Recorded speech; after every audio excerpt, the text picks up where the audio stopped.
senhoras e senhores, boa noite. É com grande satisfação que o Centro de Educação, Filosofia e Teologia da Universidade Presbiteriana Mackenzie inicia a Semana Teológica, a importância da teologia.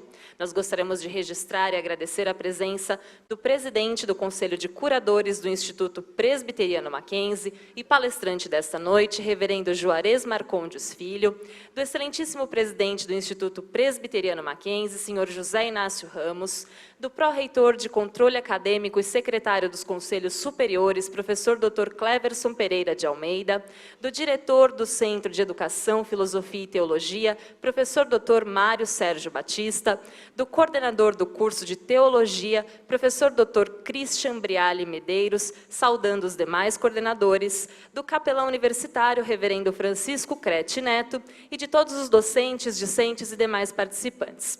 Nós vamos iniciar este evento com uma reflexão, para a qual convidamos o capelão universitário, reverendo Francisco Crete Neto.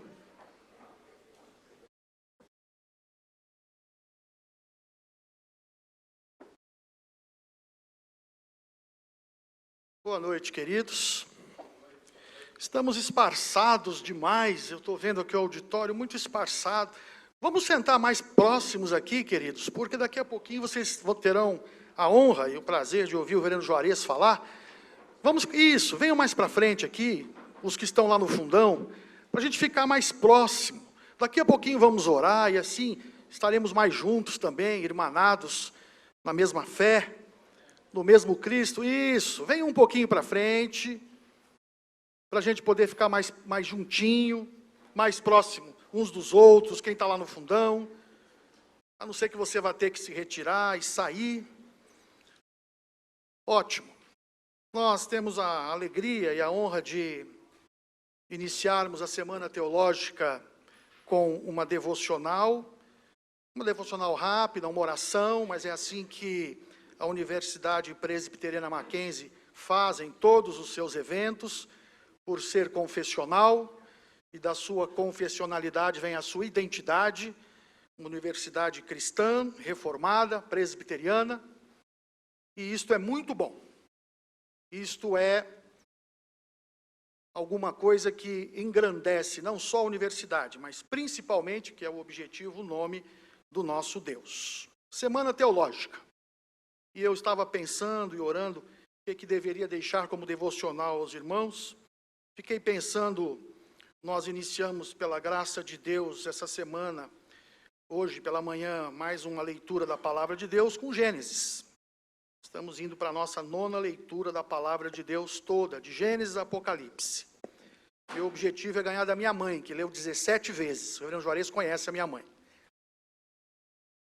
Então, eu estava lendo e pensando aqui, como o nosso Deus é maravilhoso e é grande, e é supremo, e num certo sentido inatingível, porque nós não conseguimos, na pequenez do nosso entendimento, da nossa mente, nós não conseguimos alcançar o tamanho, a grandeza, a soberania de Deus, o nosso Deus, Criador de todas as coisas. Gênesis 1, capítulo 1, no princípio, criou Deus. Criou os céus, criou a terra. Deus é o Criador transcendente de todas as coisas. Um ser não criado, infinito, eterno, que do nada todas as coisas fez, nominou-as, criou os céus, criou a terra, as águas, o sol, a luz, os animais, o ser humano, criou todo o universo.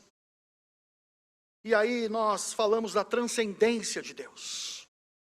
Mas o próprio autor do livro de Gênesis, que reputamos seja Moisés, inspirado pelo Espírito Santo, na segunda narrativa, você que já está fazendo teologia, já aprendeu com o pastor Billy, a narrativa eloísta, a narrativa javista, na segunda narrativa, capítulo 2, a partir do versículo 4, nos mostra, nesse recontar a criação, um Deus imanente, um Deus que se relaciona com a sua criação, se relaciona com a criatura, um Deus que não deixa o homem longe, e diz assim: tomou, pois, o Senhor Deus o homem, e o colocou no jardim do Éden, para cultivar e guardar este jardim. E diz o texto que Deus passeava no final do dia pelo jardim, e Deus se relacionava de uma certa forma com o homem, com a sua criação, com o seu bem maior,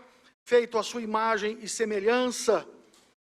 Que Deus maravilhoso! E na semana teológica você vai, com certeza, aprofundar a reflexão destas coisas, da transcendência, da imanência de Deus. Você vai aprender um pouco mais para fazer teologia, para pensar em Deus e nas coisas de Deus. É um tempo precioso, o tempo de estudo da palavra de Deus, da semana teológica. No entanto, queridos, e a nossa devocional sempre é pequena, ela tem no máximo 5 minutos, assim que é feita, assim que é a ordem. Eu, continuando a leitura, me deparo no capítulo 9, versículo 1, com um outro Deus também, que além de transcendente e imanente, se torna íntimo e pessoal. Um Deus que inicia os pactos, e a nossa teologia reformada é conhecida também como a teologia dos pactos. Um Deus que abençoa a criação. Capítulo 9, versículo 1 de Gênesis: e abençoou Deus a Noé e a seus filhos, e lhe disse: sede fecundos, multiplicai-vos e enchei a terra.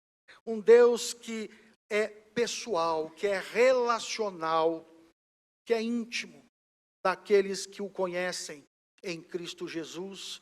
E nesse pequeno exercício devocional, eu queria dizer a você nessa noite, meu querido e minha querida, que conhecer teologia, filosofia, sociologia, antropologia, história das religiões e assim por diante, fazer exegese e saber um pouco mais das línguas originais, do grego e do hebraico, e cuidar da hermenêutica, isso tudo é muito importante.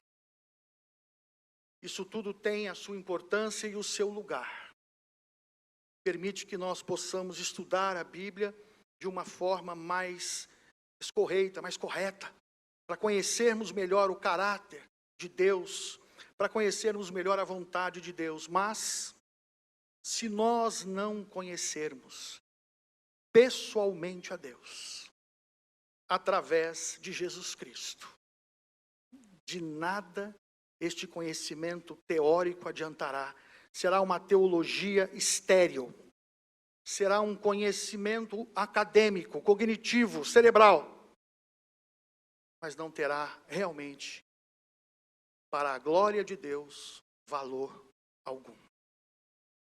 Não se esqueça nunca de que é preciso estudar, ler e conhecer teologia, os livros e tudo o que da teologia pode nos alimentar também, o conhecimento acadêmico e até científico, para servirmos mais e melhor a Deus. Mas que a sua vida devocional com Deus, a sua vida diária com Cristo, a sua busca para viver o fruto do Espírito Santo e glorificar a Deus, mesmo diante das maiores dificuldades, as quais todos nós passamos, mesmo diante dos maiores problemas, das maiores horas de tormenta, que possamos nós viver. Nesta hora, todo conhecimento teológico pode até ficar em segundo plano, porque o que nós precisamos é de um relacionamento pessoal com Deus, através de Jesus Cristo. Vida devocional. Esse Deus que se relaciona conosco. No tempo do reverendo Juarez, se dizia: e Deus veio tabernacular conosco. Lembra disso, reverendo?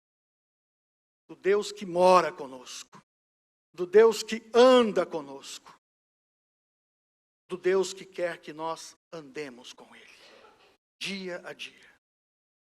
Aconteça o que acontecer, nunca se esqueça disso. Da transcendência e da imanência de Deus, fazemos teologia, mas do Deus que se relaciona conosco, fazemos vida devocional, relacionamento com Deus, espiritualidade viva, eficaz, real e sadia. Deus abençoe a todos vocês, a nossa querida Universidade Presbiteriana Mackenzie, representada aqui por várias autoridades, inclusive pelo presidente do Instituto Presbiteriano Mackenzie, que está louvando a Deus aí, porque está na bica de ser vovô. Deus abençoe aos que vão participar, aos preletores, ao reverendo Juarez, que daqui a pouquinho vai ter a palavra. Deus abençoe a sua vida. E nunca se esqueça de se relacionar com Deus, de buscar a Deus, de ter vida espiritual com Deus. Amém? Eu vou pedir, já que estamos num curso de teologia, isso é possível? Nos outros eventos, não. Que os irmãos se coloquem em pé, para que nós possamos orar, terminando esse momento, pedindo agora as bênçãos do nosso Deus eterno, transcendente, imanente, mas Deus vivo, real e verdadeiro, Deus que se relaciona conosco, pedindo as suas bênçãos a todos nós, pela intermediação de Cristo Jesus. Pai querido, que alegria estarmos aqui com alunos de teologia, professores de teologia, autoridades, ó Deus, que têm sido usadas por Ti para a glória do Teu nome, que têm servido a Ti, ó Deus, através do ensino. Que alegria, ó Deus, podermos iniciar esta noite, que vai ser auspiciosa, essa semana, que vai ser tão boa, tão produtiva, tão edificante, lendo a Tua palavra e nos lembrando de que Tu é o Deus que se relaciona conosco. E quer que nós nos relacionemos contigo, Pai. Que bom podermos falar a Ti como filhos falam a um Pai amoroso, de braços estendidos e mãos abertas para nos resgatar, para nos perdoar, para nos transformar, para nos ajudar, para estar conosco, pois assim és Tu, ó Deus, Emanuel, Deus conosco. Por isso, ó Pai, nesta hora, nesta pequena devocional, que não nos esqueçamos nunca da importância de buscarmos diariamente a Ti, de estarmos quebrantados aos Teus pés, todos os dias, vivendo uma espiritualidade que não é só cheia de conhecimento da nossa ortodoxia, mas nos leva a uma prática, uma ortopraxia da vida cristã no nosso dia a dia, conhecendo o caráter de Cristo e nos tornando dia a dia mais parecidos com Cristo. Abençoa os alunos, o curso de teologia, a nossa amada Universidade Presbiteriana Mackenzie e esta semana teológica, ó Deus. Que tudo seja feito para a honra e glória do Teu nome. É o que nós Te pedimos, com o louvor do Teu nome, no nome santo e poderoso do nosso Senhor e Salvador Jesus Cristo. Amém. Deus abençoe a todos, podem sentar.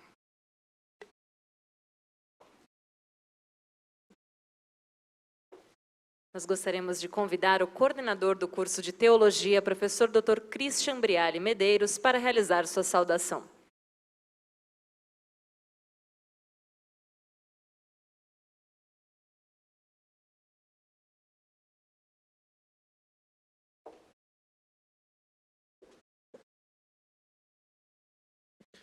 Saúdo a todos os presentes, lembrando inicialmente das autoridades da nossa instituição, que muito nos alegram e nos honram com a sua presença aqui. É uma grande satisfação também rever vários dos colegas aqui presentes, colegas professores, coordenadores, o nosso diretor, o reverendo doutor Mário Sérgio, também do nosso palestrante da noite, o reverendo Juarez Marcondes Filho. Agradecemos a presença de todos e gostaríamos de rapidamente ler alguns poucos extratos de 2 documentos. Será realmente muito breve, só para lembrarmos de algo muito importante. Nós estamos comemorando o 20º ano de ação do curso de teologia da Universidade Presbiteriana Mackenzie. E eu gostaria de ler apenas o preâmbulo inicial do documento enviado ao CEP, o Conselho de Ensino, Pesquisa e Extensão, solicitando a criação do curso de teologia, datado do dia 3 de agosto de 1999. E assim diz o texto redigido pelo Dr. Marcel Mendes. Assunto: criação do curso de bacharelado em teologia vinculado à Faculdade de Teologia, Letras e Educação. O final deste século tem apontado, através das suas contradições, que a ciência e a tecnologia, apesar de extraordinário desenvolvimento que ostentam, não são capazes de responder às inquietações existenciais do homem. À luz desse fenômeno, o homem tem procurado encontrar, na reflexão, o significado da sua existência, mas confrontado com as próprias contingências, aprofunda a respectiva angústia. A busca da transcendência interpõe-se, então, como alternativa natural, considerando-se a dimensão espiritual do ser humano. O interesse pela teologia vem ressurgindo, portanto, depois de ter sobrevivido aos impactos do cientismo, da secularização e do existencialismo. E o documento continua nesse tom, até chegar, na sua ampla argumentação, propondo a criação do curso de teologia, que ora fazemos parte como professor, como aluno ou outras atividades de administração. Ao final, parecer e voto, assim diz: à vista do que se encontra exposto e considerando os aspectos de mérito, relevância e viabilidade que se reveste o presente projeto, propõe-se que o egrégio Conselho de Ensino, Pesquisa e Extensão acompanhe o voto do relator no sentido da aprovação desta proposta. E já contamos 20 anos da aprovação desta proposta. Eu gostaria de só relembrar um outro documento do Ministério da Educação, que mostra o relato ou o relatório de aprovação do curso. E, em dado momento, o relato assim diz: o curso de teologia proposto pela Universidade Mackenzie pretende se constituir em um espaço de reflexão e formação teológica de tradição reformada calvinista, vindo desta forma a suprir uma lacuna no ensino teológico brasileiro. O currículo proposto, assim como o seu corpo docente, são adequados para a finalidade proposta. Essa é a chancela do Ministério da Educação, outorgando assim a autorização para o reconhecimento do curso de teologia da Universidade Presbiteriana Mackenzie. 20 anos de atuação e o Senhor Deus tem nos abençoado. Somos gratos a Ele por tantas bênçãos no decorrer desse tempo. Tantos alunos que aqui passaram, tantos professores que contribuíram, tantos coordenadores, tantos pessoas das mais diversas formas e ações e atuações, reconhecidas explícita ou implicitamente. O fato é que, sem estes, a qual Deus usou como instrumento nas suas mãos, não seria possível aqui estarmos, especialmente ao corpo docente e discente atual, bem como a toda a instituição, a Universidade Presbiteriana Mackenzie e o Instituto Presbiteriano Mackenzie, que fornece as condições necessárias e suficientes para que estejamos atuando, e sabemos que assim o fazemos, desejando única e tão somente a glória do nosso Senhor. Que Deus continue a nos abençoar, a nos dirigir e sustentar para honrar o seu nome e para a sua glória sempre. Que Deus abençoe a todos e parabéns a todos pelo 20º ano de atuação do curso de Teologia da Universidade Presbiteriana Mackenzie. Deus abençoe.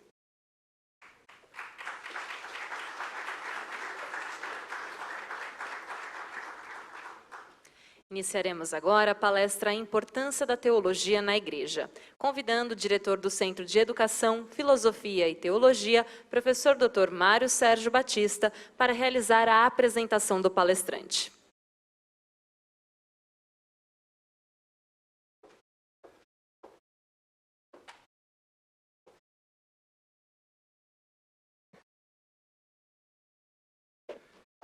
Boa noite a todos. Quero, na pessoa do presbítero José Inácio Ramos, presidente do Instituto Presbiteriano Mackenzie, saudar todas as autoridades presentes e os demais queridos, sempre em nome do Pai, do Filho e do Espírito Santo. O ano era 1992. Chegava eu no Paraná e chegava também o reverendo Juarez Marcondes Filho. Então, nós temos uma amizade já de 28 anos.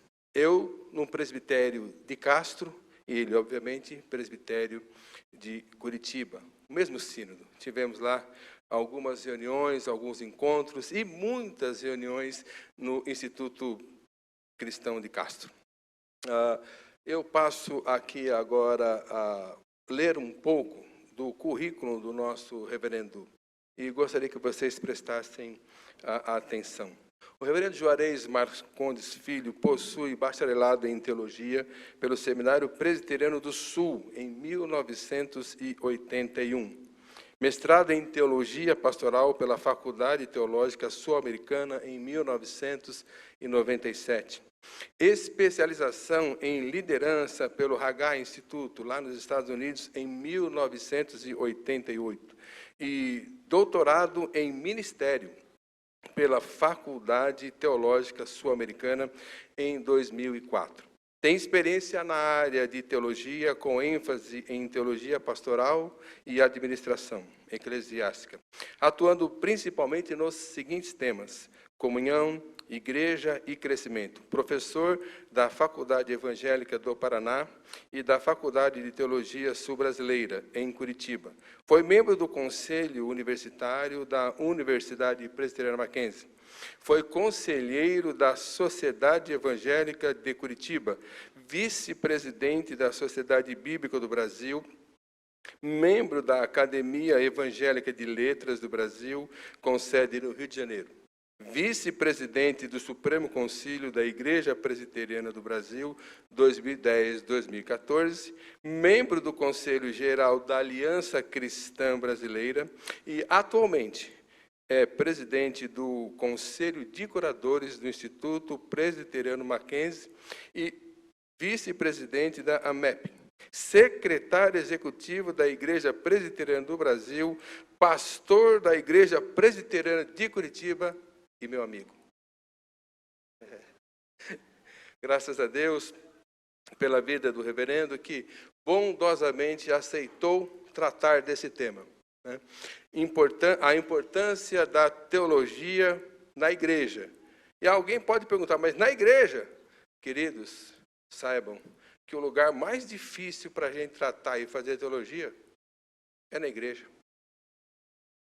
Nós vamos ouvir, então, o que o bondoso Deus tem para falar para nós nessa noite, pela instrumentalidade do seu servo, nosso irmão em Cristo, e amigo de ministério, reverendo Juarez Marcondes Filho, a quem agora passo a palavra.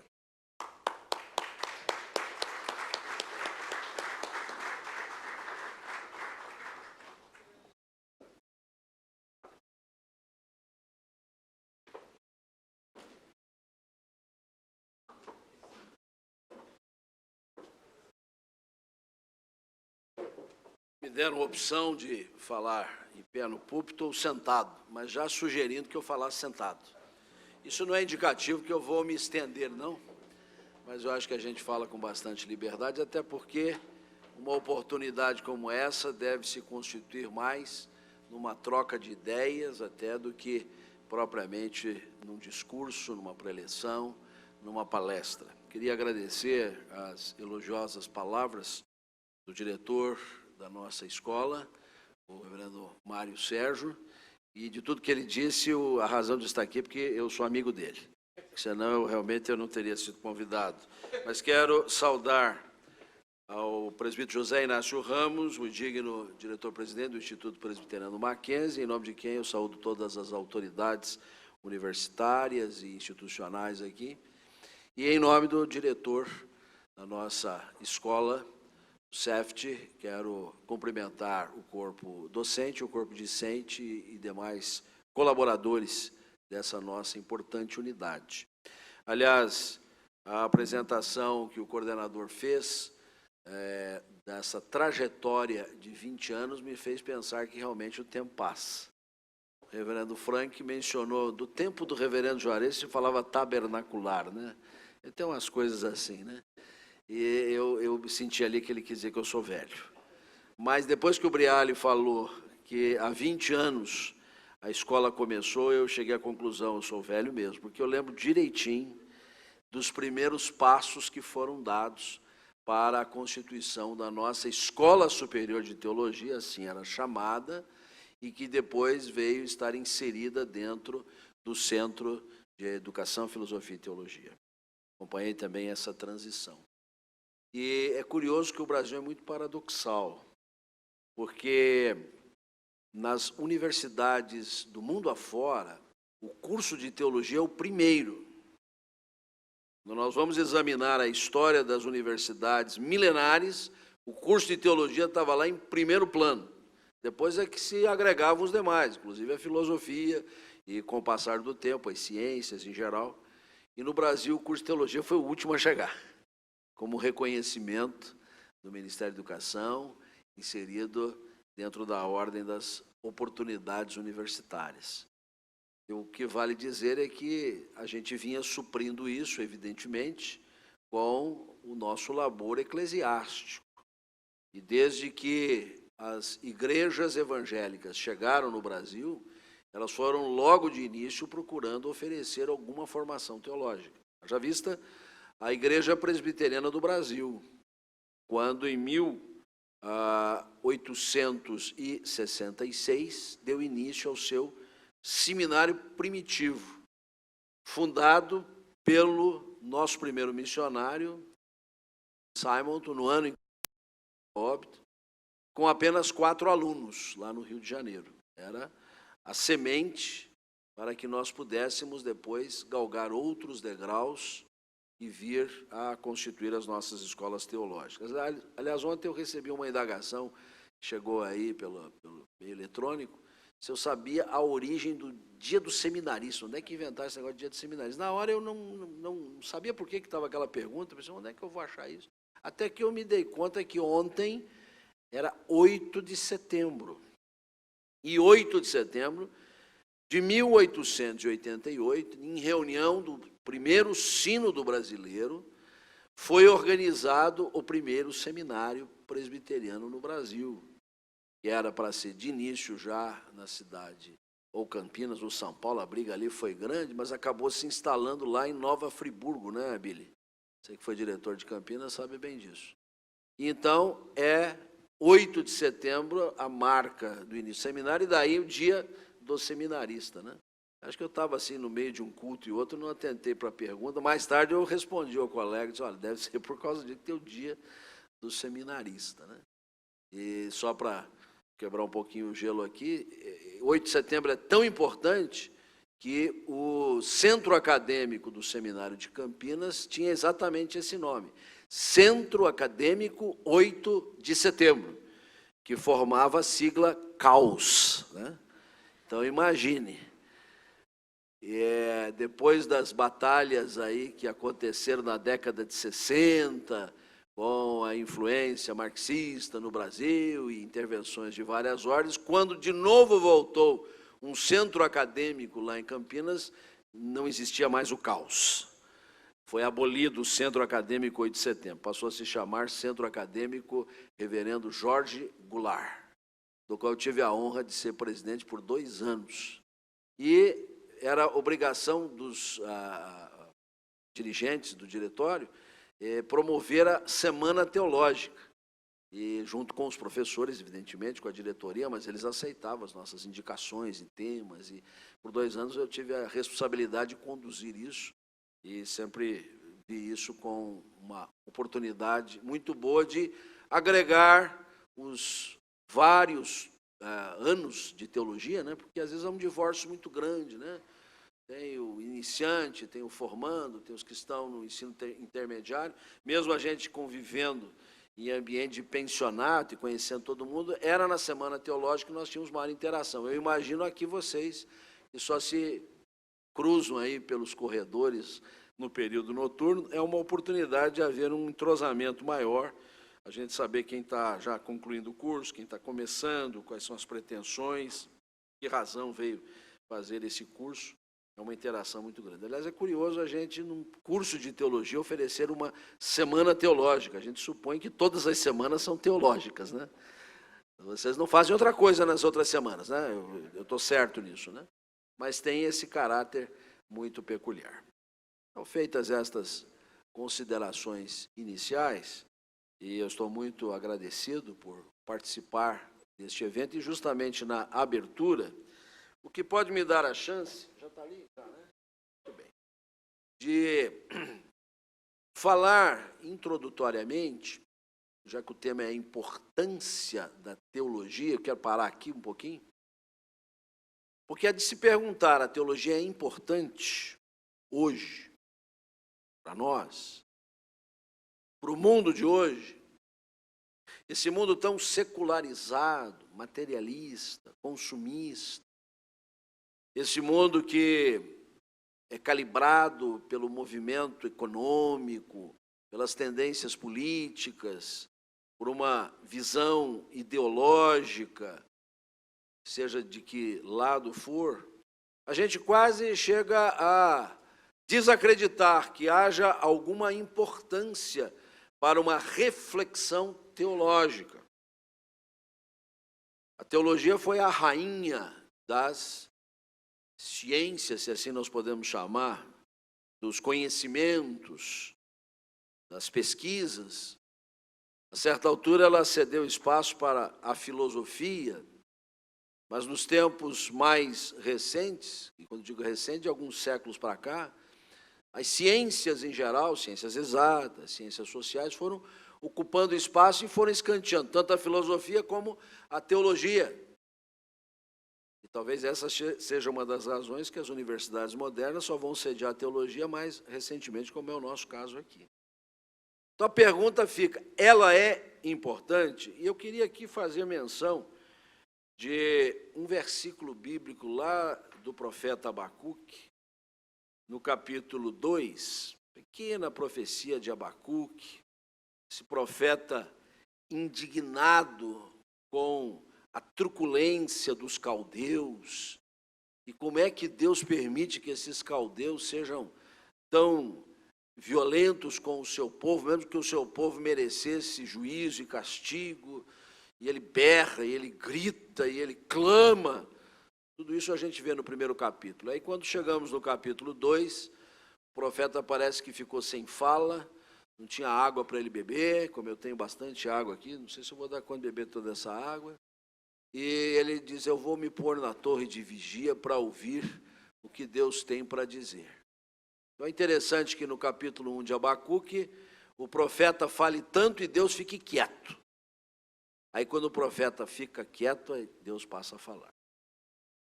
Deus vai dizendo algumas coisas interessantes, mas quando ele chega no versículo 14, ele diz, pois a terra se encherá do conhecimento da glória do Senhor, como as águas cobrem o mar. Nós nos chamamos planeta Terra por diletantismo, nós devemos nos chamar planeta água, né? Nós somos muito mais água do que terra na superfície. No fundo aí a gente não conta, só na aparência, né? Aí tem pedra, tem ferro, tem tudo, né? Tem tudo debaixo. Além de tem os aquíferos e tudo mais, né? Mas a terra se encherá do conhecimento do Senhor, como as águas cobrem o mar. Então veja a dimensão do conhecimento do Senhor, e eu acho que quem vai dar conta disso é a teologia. A teologia tem esta missão de tornar o conhecimento da glória do Senhor sabido de todos. Esse é o papel. Então, mesmo que nós vivamos num mundo secularizado, um mundo completamente alheio a estas preocupações que dominam o nosso coração, nós ainda entendemos que temos um papel fundamental. Que, do contrário, o mundo não subsistirá. Então, foi-me dado a incumbência grata e, ao mesmo tempo, grave, de falar com vocês nessa abertura, e outros preletores virão nos dias seguintes, sobre a importância da teologia na igreja. E eu vou pedir vênia ao diretor, ao coordenador e a todos vocês para fazer uma ligeira mudança. É aqui que vai? Isso mesmo. E tratar o tema sob esta ótica. Não a importância da teologia na igreja, mas a importância da teologia para a igreja. Até porque a gente supõe que tem teologia na igreja. Mas em que sentido ela é significativa? Ela é imprescindível, se podemos chegar a tanto. Ela tem o seu grau de importância. Aí eu trago um pouquinho a minha memória, não coisa de 20 anos, que já me deixa suficientemente velho, mas alguma coisa que eu vivi há 40 anos, mais ou menos. Eu era ainda estudante de teologia em Campinas e fui passar um recesso lá em Curitiba, na minha cidade, fui ter uma entrevista com o meu tutor eclesiástico, meu pastor querido, e estando ali no seu gabinete a conversar, muito desejoso de prestar um relatório das leituras que eu estava fazendo, dos autores que estavam impregnando meu coração, já dos avanços que eu havia tido, ainda primeiro-anista tem dessas ilusões, né? Acha que já está dominando todo o espectro teológico. E ele, ao mesmo tempo, interagia, fazendo algumas colocações, sugerindo outras leituras complementares, e, de repente, bateu na porta uma funcionária da igreja, uma faxineira, uma zeladora, e ela pediu licença e disse: pastor, desculpe, mas isso aqui é muito importante. Aí nós paramos a conversa, e ele disse: então diga, o que é importante? Pois é, pastor, nós estamos lá embaixo, encerando o pavilhão, e a gente está na dúvida, a gente põe a cera vermelha ou a cera amarela? O pastor, sem perder o quique da bola, virou para mim e disse: olha, Juarez, a gente estuda teologia no seminário, a gente depois tem a oportunidade de fazer uma pós-graduação. Ele era um PhD com formação nos Estados Unidos, ainda lá pelos anos 60, então, aqueles poucos que conseguiram fazer isso, e estuda os grandes clássicos e os eruditos, e tem que se aprimorar em línguas originais, para depois decidir qual é a cor da cera que a gente vai colocar no chão do pavilhão. Vai te preparando, porque é mais ou menos assim no dia a dia da igreja. Se a gente não cuidar, a gente esquece a teologia e fica decidindo de cor de cera para baixo. Tá? E eu quero dizer que ele tinha razão, porque as demandas eclesiais são de tal ordem que é muito fácil a gente esquecer a teologia na igreja. A gente esquecer em alguma gaveta, em algum armarinho, em algum lugar que a gente não vai achar, e ela que deveria ser uma geratriz, um eixo pelo qual a gente ia perpassando as demais áreas da vida, ela vai ficando esquecida. Então, eu queria, tendo esta nova proposta aqui para examinar, trabalhar alguns tópicos com vocês, dentro da visão da importância da teologia para a igreja. Primeiro de tudo, a importância da teologia para a igreja na sua gênese, na sua origem. Vamos lembrar bem que a palavra eclesia, de onde igreja, de origem grega, como todos nós sabemos, ela não é uma palavra religiosa a princípio. Ela não tem nada a ver com igreja no sentido que nós conhecemos. Os helênicos usavam a expressão eclesia para referir-se a uma reunião de pessoas, a uma assembleia que congregava as pessoas advindas de vários lugares e que para ali se achegavam com algum interesse. Lá mesmo em Atos 19, 32, depois se repete no verso 39, quando houve uma turba em Éfeso para prender Paulo e Demétrio e tudo mais, se diz ali que a assembleia era composta de tal natureza. Você vai lá e está lá a palavra eclesia. Então a igreja que começa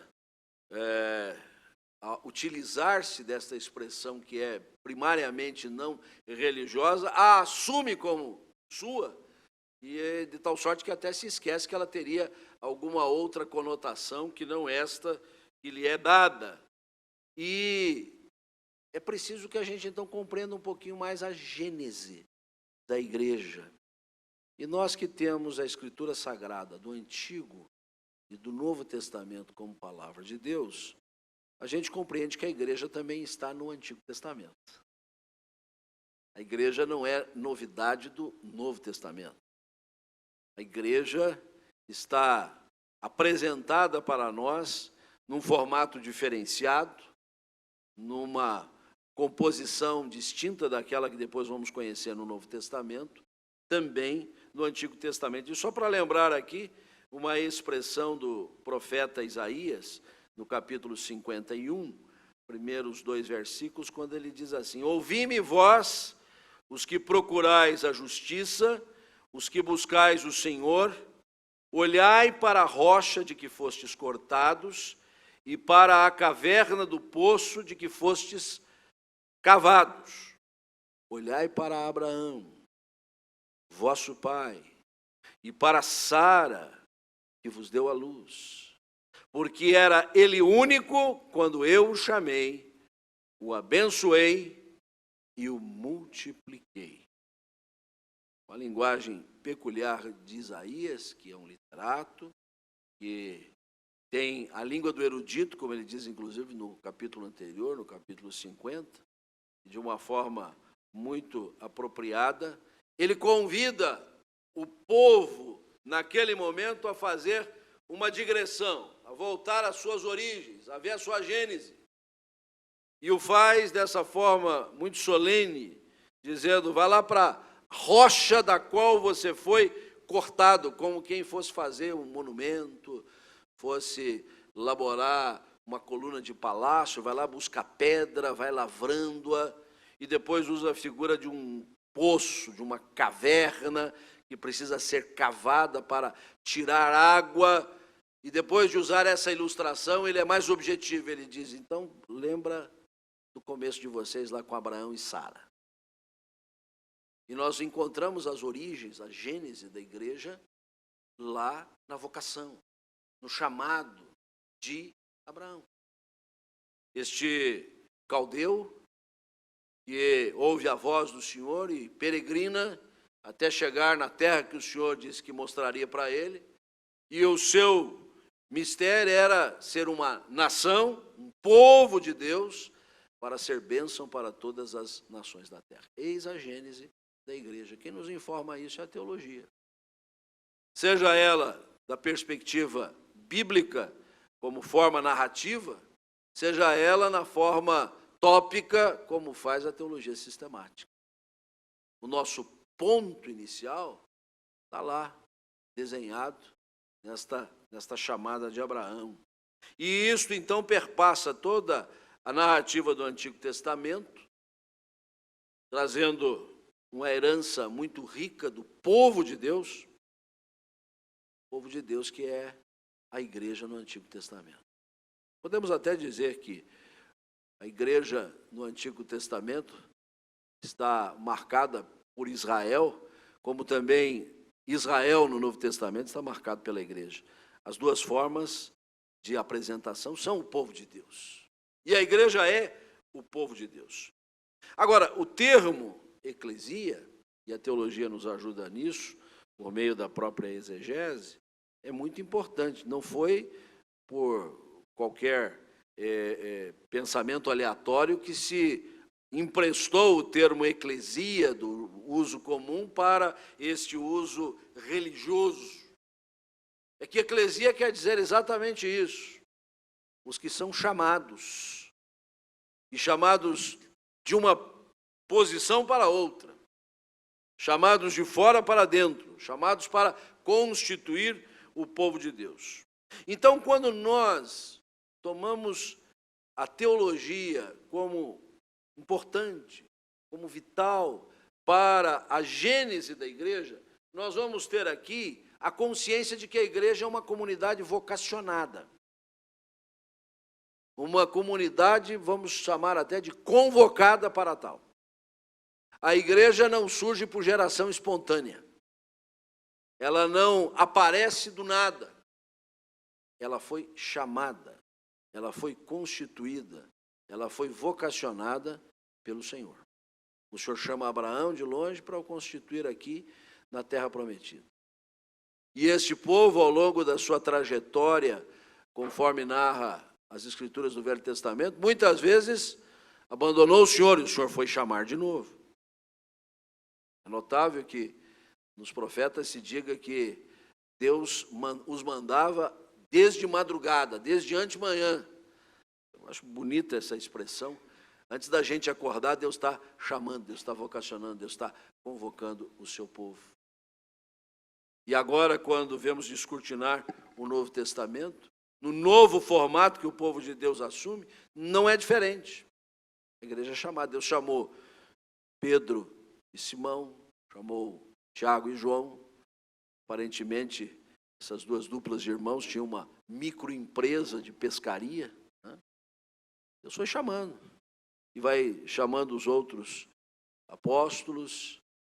E quando encerra o seu ministério terreal, há um grupo considerável de gente mais chegada, mais próxima, e Deus continua chamando. E corremos as Escrituras Sagradas afora, vendo este sentido de comunidade vocacionada. A teologia é importante para a igreja na sua gênese, para termos a compreensão de que a nossa origem é um chamado divino. Deus nos chama pelo Evangelho da graça, pelo Evangelho do poder de Deus que transforma as vidas, o Evangelho que revela o amor de Deus. O Evangelho é chamado, é convocação. Então, me parece ser importante considerar de início a importância da igreja, sim, ou a importância da teologia para a igreja na sua gênese, como comunidade vocacionada. Mas, em sequência, queria aqui comentar também a importância da teologia no conhecimento da palavra. A igreja que é chamada, é vocacionada por Deus, pelos instrumentos de Deus, ela também recebe um aparato muito consistente para se aprofundar. Porque a teologia que nós abraçamos é uma teologia revelada. Não é uma teologia de especulação. Não é uma teologia em que nós nos voltamos para dentro de nós mesmos e vamos achar alguma coisa lá e vamos começar a fazer alguns pronunciamentos. Não. Deus nos deu a sua revelação. Deus nos deu a sua palavra. E é importante considerar o próprio desenvolvimento teológico ao longo da revelação progressiva de Deus. Hoje, vocês estudantes de teologia, todos nós que continuamos estudando teologia, não podemos parar de estudar, nós temos aqui um documento consistente, pronto e acabado. Agora, vamos nos colocar um pouquinho na pele dos nossos anteriores, os profetas, os apóstolos. Quando o apóstolo Paulo, por exemplo, fala que toda a Escritura é inspirada por Deus e útil para o ensino, para a repreensão, para a correção, para a educação na justiça, a fim de que todo homem seja perfeito e perfeitamente habilitado para toda boa obra, ele está fazendo referência, evidentemente, às Escrituras do Antigo Testamento, cujo cânon mesmo só se define no final daquele primeiro século. O cânon do Novo Testamento, nós só temos a sua convergência em termos de documento já no quarto século, né?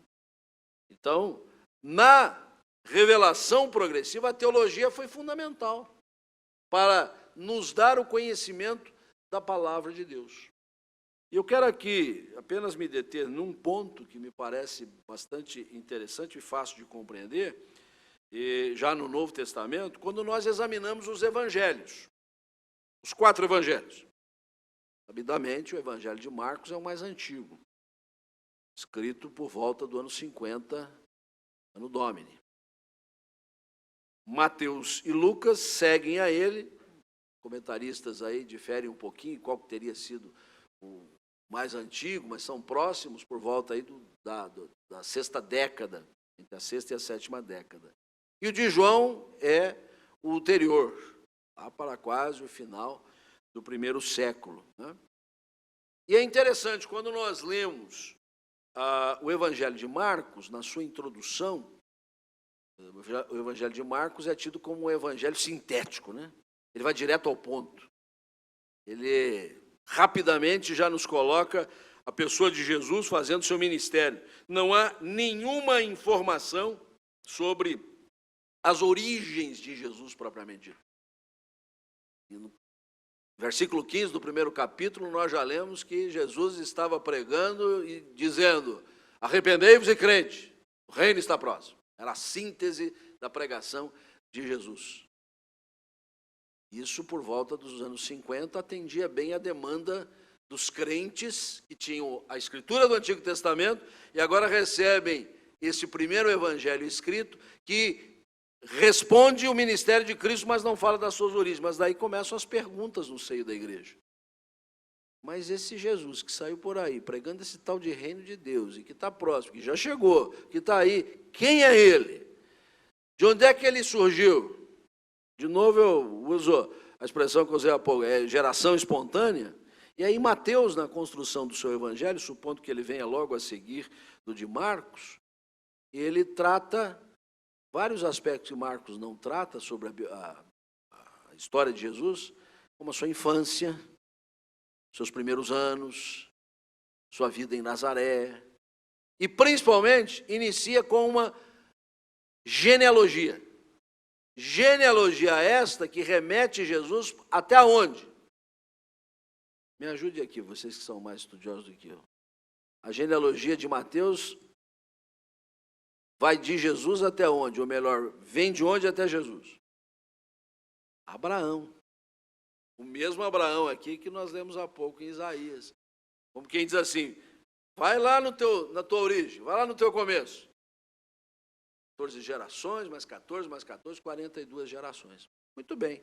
Parece que isso deu uma respondida às indagações naquele princípio da igreja, e a teologia foi muito camarada para responder essas questões. Mas quem sabe começou um comentário na igreja, tudo bem, ele vem de Abraão, só isso?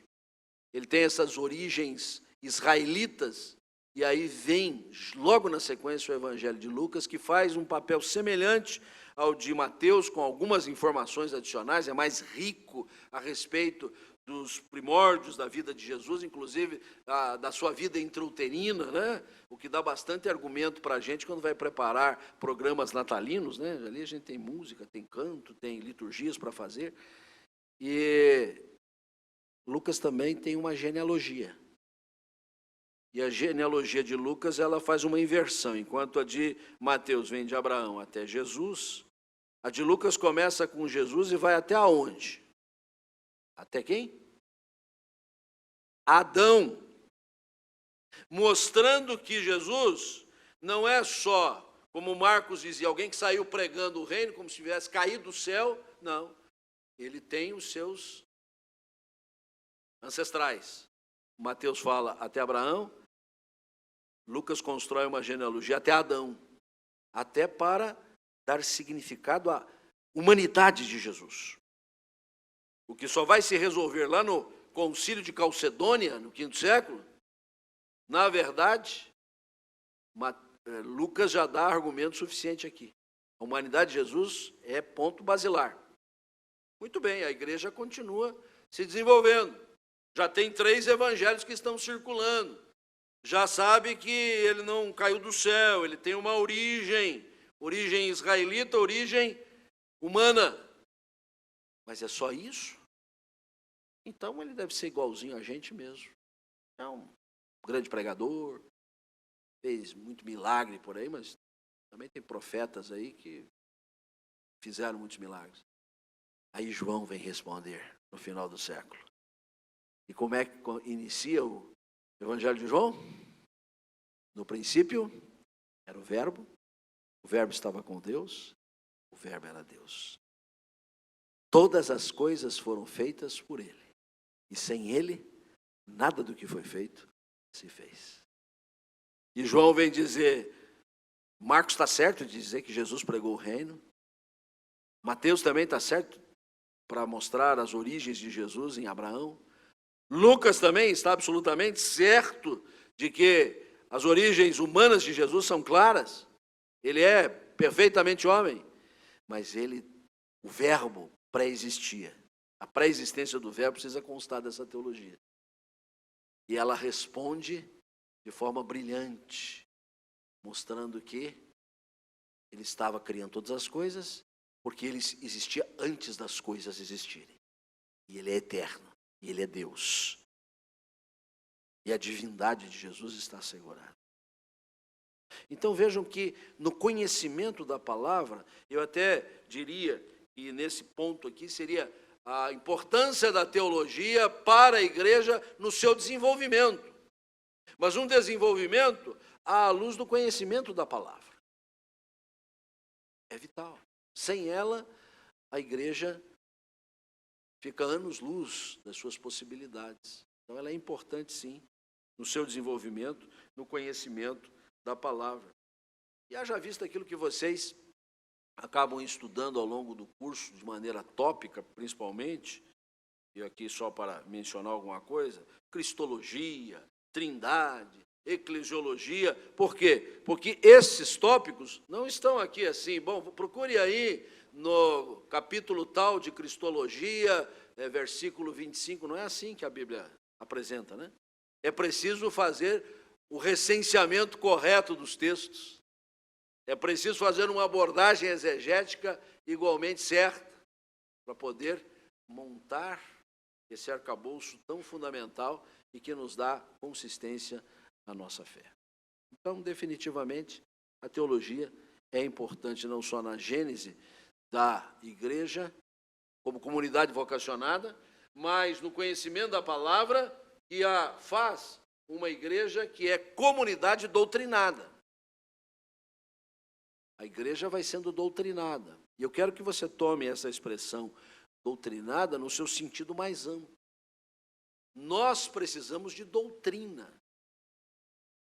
Quando muitas vezes se coloca essa expressão, há dois sentimentos bastante díspares daquilo que nós queremos dizer, né? Em algumas comunidades fala-se muito de culto de doutrina.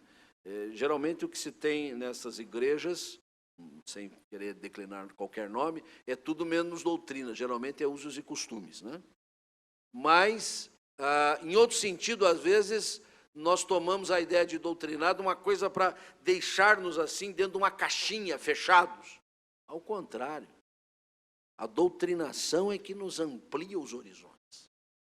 A doutrinação é que nos faz ver este Deus muito bem mencionado pelo nosso capelão universitário na devocional de abertura, que é o Deus transcendente, que é o Deus imanente, que é o Deus íntimo e pessoal. É a doutrina que nos oferece isso.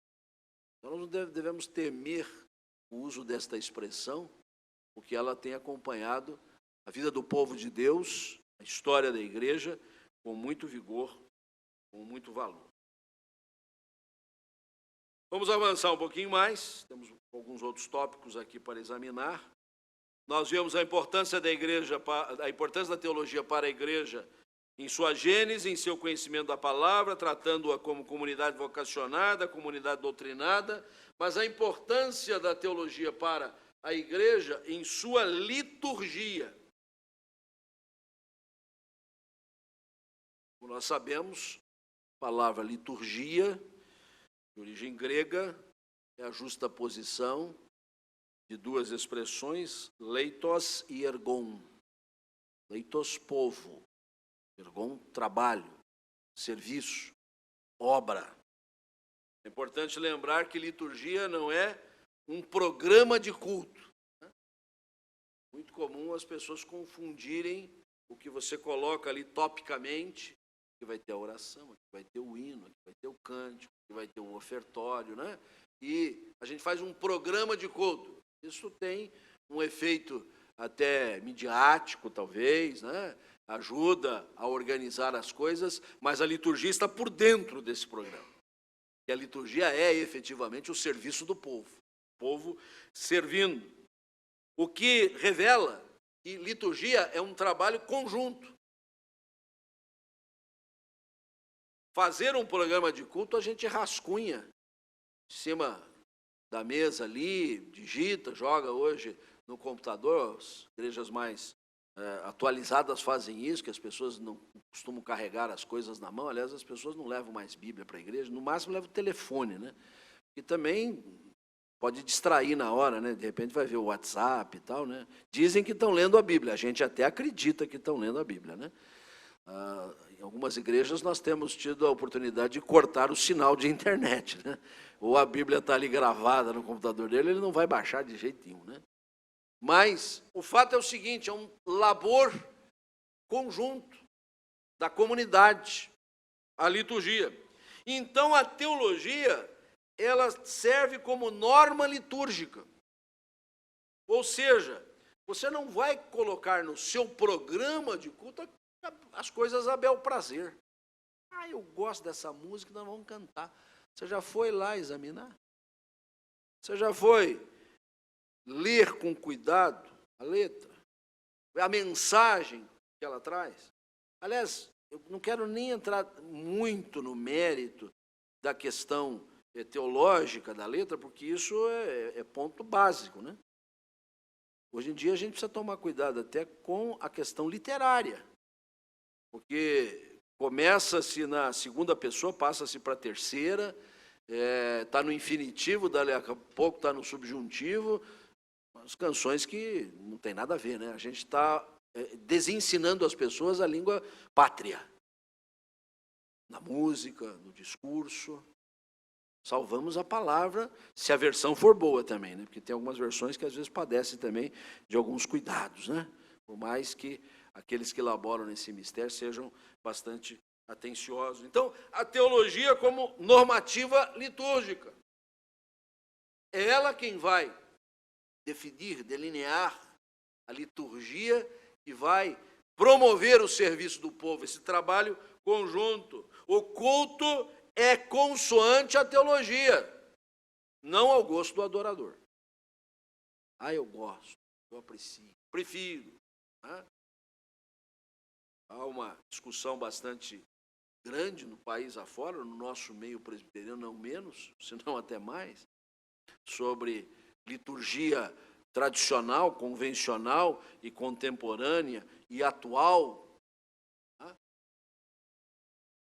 O formato, ao fim e ao cabo, deve estar submetido ao conteúdo. Se o conteúdo está consoante a teologia, nós vamos formatar de uma maneira que seja agradável, seja envolvente, seja participativa. Aliás, diga-se de passagem, uma coisa fundamental no serviço do povo, que é a liturgia, é a participação. Se a liturgia só dá foco para uma pessoa, que faz, acontece, que canta, ora, assovia, anda de bicicleta, no culto, parece que o povo não participou, né? A gente só assentou-se e não teve participação. Então a liturgia me parece ser a liturgia como ambiente para a teologia, mas a liturgia oferece o espaço necessário para a aplicação da teologia. Aliás, nós perdemos santas oportunidades. Eu creio que há pessoas que já estão no seu labor à frente de igrejas, estão dando os seus primeiros passos. Tem colegas aqui, pastores, que com certeza o fazem e muito bem o fazem, mas nós podemos estar perdendo grandes oportunidades de transmitir teologia por meio da liturgia. Mas uma coisa é a teologia, a outra é a liturgia. Não, agora aqui não tem uma palestra, aqui nós vamos aprender muito sobre esse tema, quando a liturgia é uma ferramenta fundamental para a gente aprender teologia. Nós tomamos muita frequência o texto de Isaías 6, da sua vocação, quando ele entrou no templo, e temos alguns tópicos muito bem delineados sobre o andamento litúrgico, mas há textos sem fim na Bíblia que nos ajudam nisso. E não necessariamente num único texto aqui, texto ali. Precisa casar as coisas. Então, me parece importante a teologia para a igreja no curso da sua liturgia, que deve servir como ferramenta para a instrução teológica. O que nos leva a sermos, como igreja, uma comunidade celebrativa. Porque a liturgia, ela transforma a teologia muitas vezes árida, densa, uma coisa até pesada. em algo celebrativo. A gente descobre que a teologia é um negócio gostoso, gente. Um negócio bom. Louvar ao Senhor de todo o coração com os motivos corretos, exaltar o seu nome, interceder e clamar conforme a sua direção. Temos uma compreensão da palavra à luz do que o Espírito Santo vai iluminando a nossa mente. A liturgia une todas estas partes e nos dá um espírito celebrativo. Aliás, se o culto não se configurar numa celebração, ele precisa ser revisto um pouquinho. Até quando no culto nós temos confissão de pecados. Aliás, deve fazer parte da liturgia. Momento de contrição, de compulsão. Sabedores de que coração compungido e contrito o Senhor não despreza. Então, é momento de celebração, por quê? Porque ao fim e ao cabo nós recebemos a declaração do perdão do Senhor, né? Precisamos passar pela confissão para podermos desfrutar do perdão. Então, é uma comunidade celebrativa. Avançando um pouquinho mais, a importância da igreja não só na sua gênese, no seu desenvolvimento, o conhecimento da palavra, na liturgia, mas em sua comunhão. Igreja é a convocação, os chamados de fora para dentro exercitarem a comunhão. Comunhão que é ter coisas em comum. Enquanto fora, nós não tínhamos nada em comum. Talvez tangenciássemos com A, ou com B, ou com C, alguma coisa em comum. Mas dentro, nós temos tudo em comum. Paulo, escrevendo aos Efésios, no capítulo 4, vai tratar da unidade e diz, porque há um só corpo e um só Espírito, uma só fé, um só Senhor, uma só esperança da vossa vocação, um só Deus e Pai de todos. Poxa, já tem muita coisa em comum, né? O mesmo Espírito habita os nossos corações, o corpo é um só, temos uma só fé em Cristo, nosso Salvador, um só Senhor que dirige as nossas vidas. Só aí você já tem um extrato de coisas em comum. E aqui eu queria muito rapidamente convidar você a visitar comigo uma igreja pontual, que é a igreja de Corinto, na carta que Paulo escreveu aos Coríntios, no capítulo 1, capítulo 11, desculpe. 1 aos Coríntios, capítulo 11.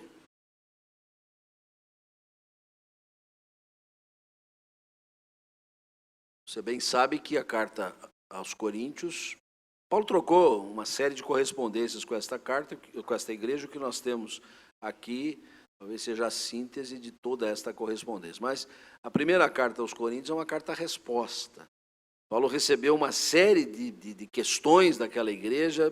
Não sabemos lidar com isso, não sabemos lidar com aquilo, estou tendo problema com isso. Tem problema moral na igreja, tem problema teológico na igreja, tem partidarismo, divisão, e Paulo vai tratando desses temas ponto a ponto. E um dos problemas da igreja era a ceia do Senhor, que estava sendo motivo de pé de briga. Os crentes não estavam praticando a ceia conforme a orientação do Senhor Jesus. E aí Paulo, de pronto, só vou ler o versículo 17, o resto vocês conhecem. Paulo diz assim: nisto, porém, que vos prescrevo, não vos louvo, porque vos ajuntais não para melhor, e sim para pior. Eu quero dizer o seguinte: quando nós dispensamos a teologia do seu papel central no seio da igreja, quando a cera que vai botar no pavilhão, se é amarelo ou se é vermelho, é mais importante do que as preocupações teológicas, a gente corre o risco de estar se reunindo não para melhor e sim para pior. Eu estou usando o exemplo da cera, mas eu posso usar muitos outros exemplos, como questõezinhas mínimas que nós tornamos tão graves, particularidades de A em relação a B, movimentinhos internos que nós vamos gerando dentro da igreja de oposição um ao outro. Tudo isso nos faz reunirmos-nos não para melhor e para pior. E a partir daí Paulo vai descrevendo o que ele observou de informações que recebeu, evidentemente, da igreja, de que a Santa Ceia, que devia ser o ápice da comunhão, estava sendo o abismo mais profundo. Porque o pessoal não via a hora de acabar a liturgia do culto para ir lá para o ágape. A ceia se dava em meio ao ágape. E aí um tomava a frente do outro, e quem tinha mais comida levava mais, os que tinham menos passavam vergonha. Paulo tem que dizer lá no final, esperai uns pelos outros. Com calma, gente. Eu sei que isso é difícil, principalmente depois de um trabalho de culto longo que a gente tem, e tem o tal do congraçamento no final, o salgadinho, é um tal de todo mundo descer correndo lá para baixo, porque o último chegar não pega nada, né? Geralmente sou eu que não pego nada, que fico me segurando na porta para conversar, chego lá, já acabou. Não, mas a SAF geralmente guarda um pratinho para o pastor, né? Então, a teologia é fundamental para a comunhão da igreja, porque ela nos fornece argumentos suficientes para a nossa unidade. Unidade tão vital para a igreja que Jesus chegou a proferir uma longa oração e ficou registrado no Evangelho de João, chamada oração sacerdotal, que visa a unidade da igreja. Para que sejam um, para que sejam um, que sejam um. Esse um é repetido de cima embaixo naquela oração sacerdotal. Não é o excesso de teologia ou a ênfase da teologia que divide as igrejas ou divide uma comunidade eclesiástica, uma unidade só. É a falta dela. Ou é a má teologia. Pode sim. Alguém está supondo que tem a melhor teologia do mundo e não tem. Ela, na verdade, é muito ruim e está sendo motivo de divisionismo. Teologia que está contida na palavra. Teologia bíblica em essência. Teologia que abraçamos, ela visa a unidade do povo de Deus. Até porque ela tem espaço para acomodar tantas diferenças que não são as fundamentais e que podem contribuir para um conjunto unívoco. Isso determina que a igreja seja uma comunidade fraternal. A igreja que reconhece a importância da teologia para ela na comunhão, ela vai se desenvolver como comunidade fraterna. Os laços são de irmandade. E essa irmandade é de tal ordem importante que, mesmo reconhecendo uma estrutura governamental desta ou daquela igreja, no nosso caso, temos o modelo, o sistema representativo, temos os oficiais da igreja, ao pastor, ao presbítero, ao diácono, às lideranças, nós todos somos irmãos em Cristo. À exceção do papel que exercemos em determinados momentos e que é nosso e nós não podemos nos furtar de exercê-lo, nós precisamos nos entender dentro da igreja como irmãos, uns dos outros, e vivermos fraternalmente, e com respeito, e com solidariedade, e criarmos até um ambiente que seja terapêutico para a igreja. Muita dor, sofrimento, muita doença no nosso meio. E é o clima fraternal que nos ajuda a sanar, a sarar, a melhorar o ambiente da igreja. Meu diretor, eu tenho mais uns 10 minutos pelo menos, né? Eu vou finalizar bem rapidinho agora. Quinto lugar, a importância da teologia para a igreja em sua praxis, sua prática de vida. Teologia é o discurso, falar a respeito de Deus ou falar de Deus. E é preciso que esse falar, esse discursar a respeito de Deus, ele não seja apenas um discurso. Ele seja prático e ele seja encarnado. E é a teologia que nos faz superar a dicotomia entre o falar e o viver. Você pode eventualmente encontrar em outras ordens de ciências diversas que estão aqui, inclusive no nosso meio universitário, e consigam apresentar com muita facilidade o que você fala que não tem nada a ver com o que você vive. Na teologia não tem jeito, não. Na teologia, o que você afirma crer, você tem que viver. Porque senão a discrepância é tal e não há razão para você se afadigar na teologia. A teologia necessariamente desemboca num comportamento, eu diria numa melhoria do comportamento. Aliás, é comum nós sermos recorridos nos ambientes da igreja, a gente que está na lide pastoral, a maioria aqui, por mais que o diretor tenha se esforçado aqui para ler o meu currículo, mas ele não tem condições de dizer aqui o que eu faço no dia a dia, que é sentar no gabinete pastoral e ficar recebendo consultas de pessoas que vão procurar a gente, que querem orientação, querem oração e querem instrução, e isso é uma dinâmica enorme para a gente. As pessoas geralmente vêm a nós e dizem assim, eu preciso mudar de vida.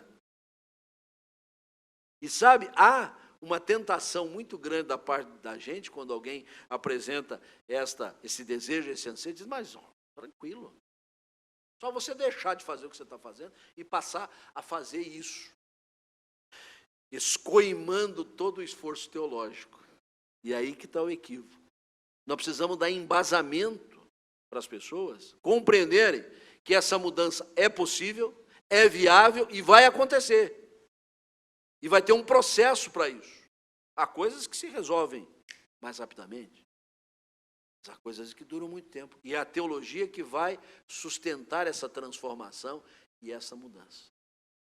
Quando Paulo diz que o Evangelho é o poder de Deus para a salvação de todo aquele que crê, primeiro do judeu, depois do gentil, ele está entendendo que esse poder transformador, ele tem efeitos continuados. Uma coisa é a gente ter uma compreensão do Evangelho, um dia que ele é apresentado com toda a clareza para a gente, a ponto da gente dizer, eu creio nisso. A outra é dizer, eu creio nisso e agora a minha vida, nesse particular vai ser assim, nesse outro vai ser assado, agora eu vou fazer assim. Isso às vezes leva tempo. E é a teologia que nos instrumentaliza. É a teologia que vai nos ajudar a migrar para uma vivência eminentemente prática daquilo que nós professamos crer. A profissão de fé, ato imprescindível para nos agregarmos à nossa comunidade, ela precisa ser mais do que apenas uma confissão oral. Ela precisa se revelar na nossa vida. O que determina que nós venhamos a ser uma comunidade testemunhal é o nosso testemunho de vida. É a nossa forma de ser. O testemunho, muito comum em alguns lugares, dizer, vem aqui fulano dar um testemunho, né? Alguns são testemunho, né? Porque tem tanta tristeza quando eles vão falando o que aconteceu, né? Eu roubava, eu matava, eu usava estilingue para matar passarinho, para quebrar lâmpada, né? Os testemunhos assim que são muito tristes, né? Mas testemunho é uma coisa que precisa ser observada no viver, no pronunciar-se, no conviver, na maneira como você reage, né? Algumas pessoas são muito boas de ações, né? Fala muito em boas ações, são muito boas de ações, elas são muito ruins de reações. Então precisa juntar ação com reação. Comunidade testemunhal. E nesse particular, é preciso que se diga hoje no Brasil, como comunidade cristã evangélica, que é mais o nosso perfil, nós deixamos de ser um traço nas estatísticas e passamos a ocupar uns patamares bem mais elevados. Alguns estados da federação fala-se de uma população acima de 50% já cristã evangélica, né? É impressionante como isso não se refletiu na vivência das pessoas. E eu tenho dito em alguns ambientes, desculpe se eu vou ser repetitivo, eu tenho saudade quando a gente era um traço nas estatísticas. Porque valia o fio do bigode da gente. As pessoas dizem, você é crente? Não precisa assinar nada, não, está tudo certo. Se fosse pastor, então... E hoje alguns pastores, quando vão abrir um crediário e começam a dar os seus dados, seu cadastro, né? E a pessoa vai anotando, profissão, pastor, o cara...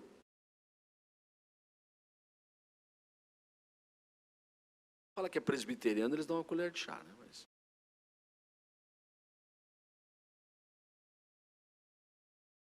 A importância da teologia para a igreja na sua praxis. A importância da teologia para a igreja em sua mordomia. Mordomia não é de ficar na folga, não, gente. Mordomia do oikonomos, do mordomo. Oikonomia, propriamente dito. A palavra economia, você sabe, vem de oikonomia. É a lei, a regra da casa, de como a gente organiza a casa. O economos, o mordomo, é o cara que tem a norma da casa. Ele tem tudo na mão. Deus nos confiou dons, capacidades, talentos. Efésios 4:7 diz, logo depois daquela lista de unidades, assim, a graça foi concedida a cada um. Todo mundo foi dotado, todo mundo foi capacitado. Agora, a igreja precisa, instrumentalizada pela teologia, reconhecer essa dotação, essa capacitação e se pôr em ação, em serviço. O que determina que a igreja, então, se torna uma comunidade serviçal. Ou serva, se você preferir. A igreja não é lugar para a gente se aboletar nas cadeiras, ficar ali passivamente, acompanhando o sermão, o programa de culto, tem os cumprimentos, a saída, e agora eu vou cuidar da minha vida. Cada um que cuide de si, casa de Murici. Não. Nós temos que assumir que recebemos dons e talentos para serem investidos no reino. Um vai ensinar, o outro vai acolher, o outro vai socorrer, o outro vai administrar. Cada peçazinha dentro deste quebra-cabeça é que vai, no final, dar um quadro bonito. E faltou uma pecinha, não está completo o quadro. Não está devidamente composto. Daí a importância de cada um na igreja no seu serviço. Vamos caminhar para o fim, que já falamos demais. A importância da teologia para a igreja em sua proclamação. De certa forma, tudo que já dissemos aqui já vem nesse diapasão. Mas é importante compreender que a igreja foi vocacionada, foi doutrinada, é uma comunidade celebrativa, fraternal, testemunhal, serva ao serviçal, mas ela tem uma missão proclamadora, anunciadora. E eu quero observar isso pelo menos em duas instâncias. O que a faz uma comunidade profética, no sentido de que ela, diante deste mundo que jaz em trevas, ela tem uma palavra de advertência. Uma palavra que muitas vezes até tem juízo embutido. Não se pode perder a oportunidade que muitas vezes se abre a nós de tornar a palavra de Deus conhecida, o nome de Cristo conhecido, nesses termos. Tive o privilégio algumas vezes de frequentar instâncias públicas, governamentais, e sempre nesta oportunidade, minimamente, a gente faz uma oração pela autoridade. Tenho ido com frequência a ministérios lá em Brasília, por ordem aí das nossas muitas ocupações, e depois de tantas tratativas de A, de B, de C, na educação, na saúde, em outros ministérios, o ministro não vai tomar por estranho, mas pastor tem uma mania de fazer oração. Por favor, ore por nós, né? Eu quero dizer que na própria oração a gente não deixa de fazer uma proclamação profética. A gente faz as advertências necessárias. Mas às vezes a oportunidade é maior ainda, que é aberto o espaço para a gente se pronunciar, e esse pronunciamento a gente procura trazer sempre uma mensagem da palavra de Deus, com mais veemência, com mais dedicação. Mas também, na proclamação, nós fomos constituídos como comunidade missionária. Comunidade que precisa ir a todos os rincões, a todas as instâncias. E é a teologia que nos dá esse ferramental. Aliás, essa dicotomia entre missões e teologia, eu creio que já deve estar superada. Mas para alguns parece que não. Não, eu não gosto de teologia, eu vou fazer missões.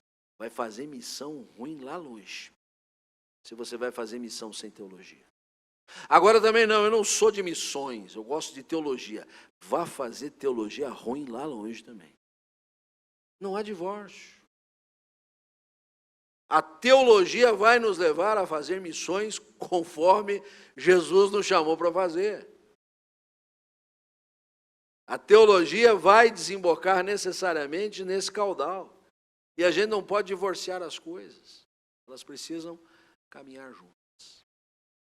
Enfim, gente, a gente poderia dar vazão a muitas coisas aí para falar da igreja, da importância da teologia para ela, em muitos aspectos, aqui a gente fala de maneira resumida, mas eu queria voltar ao início para dizer que a teologia ainda é importante, mesmo no mundo secularizado, materialista, consumista, que não sabe versículos de cor, mas sabe o valor do dólar do dia, o índice da inflação. Essa é a nossa cultura em geral. Nós ainda temos relevância e significado. E não devemos, de maneira nenhuma, deixar isso passar de maneira nenhuma. E graças a Deus pela nosso curso de teologia, nosso centro que abriga este curso, e pelo trabalho que tem sido feito aqui já há 20 anos. No mais, muito obrigado pela sua atenção. Passo a palavra ao diretor para as suas considerações.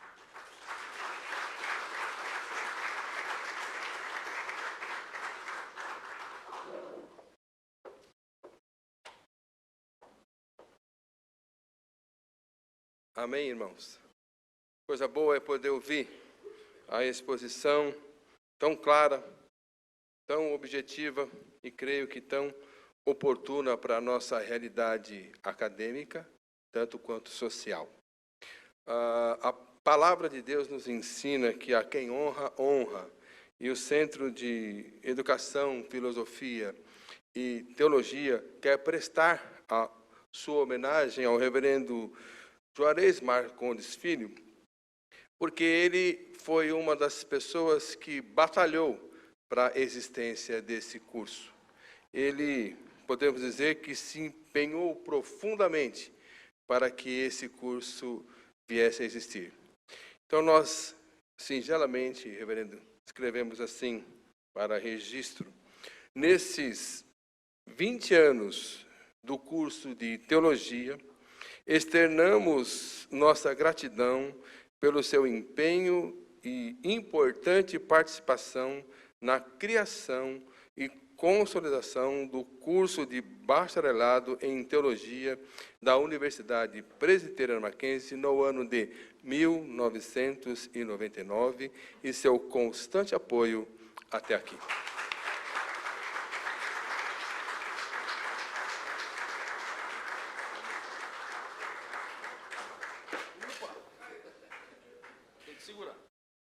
Na minha primeira fala, eu disse, o ano era 1992. Agora eu preciso dizer que o ano era 1988.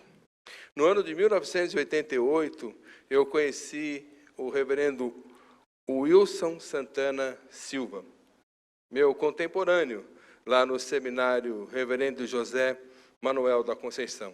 O reverendo Wilson Santana Silva, ele é o pastor, professor, desde o início desse curso e ainda continua conosco. E nós, então, também queremos chamá-lo aqui à frente para receber também esta homenagem do Centro de Educação, Filosofia e Teologia. Enquanto ele vem, eu vou ler aqui o texto. A gratidão do Centro de Educação, Filosofia e Teologia, CEFT, pela sua linda trajetória como professor junto ao curso de bacharelado em Teologia da Universidade Presbiteriana Mackenzie, desde seu início no ano de 1999, sempre com brilhantismo e colaboração. Seu lindo exemplo é o real testemunho das palavras do apóstolo Paulo aos Efésios. E ele mesmo concedeu uns para apóstolos, outros para profetas, outros para evangelistas e outros para pastores e mestres. Efésios capítulo 4, verso 11 2012. Reverendo Wilson.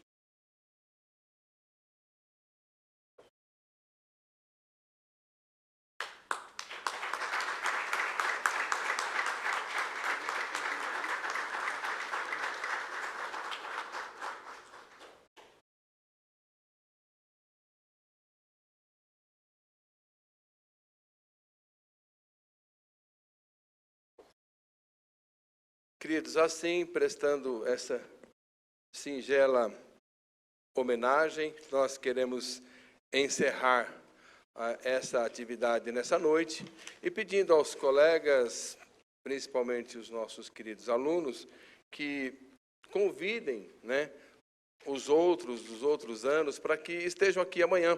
Amanhã nós teremos a palestra com o nosso magnífico reitor. Na quarta-feira, nós teremos a palestra com o nosso irmão professor Gerson Leite de Moraes, que está ali. E também, na quinta-feira, teremos o encerramento com o nosso irmão reverendo Robson Grangeiro. Convido, então, a todos a estarem presentes aqui na sequência desse tão importante momento nosso aqui para cultura, para conhecimento e, de fato, para estreitarmos aí os nossos lares. Desejo a todos uma boa volta para casa, que Deus os acompanhe, que Deus os guarde. E, no nome do CEPT, entregamos também o certificado da palestra ao nosso irmão reverendo doutor Juarez Marcondes Filho. Muito obrigado a todos.